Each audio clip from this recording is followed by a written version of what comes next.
Abang nak tanya Asad boleh? Ya. Okey. Apakah agama Islam wajib buat selain solat? Kalau mengikut rukun Islam tu ada 5 lah. Okey. Contohnya macam sembahyang 5 waktu tu dah memang Okey. puasa, Ya. menunaikan zakat, Lagi? haji, Lagi? mengucap ada kalimah syahadah. Tahniah abang. Terima kasih Tony kongsi rezeki dengan abang. Okey, soalan kedua, dekat tangan Tony ada hadiah besar untuk abang. iPhone 16 Pro Max untuk abang. Kalau abang ada follow Tony di TikTok. Cuba tengok dulu. 16 Pro Max untuk abang. Untuk raya. Cuba abang buka.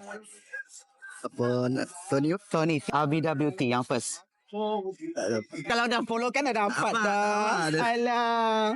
Tak apa abang follow sekarang, Tony tetap kongsi rezeki dengan abang. Okey. Okey, alright. Okey, boleh follow Tony sekarang. Rezeki korang seterusnya. Bye. Thank you abang.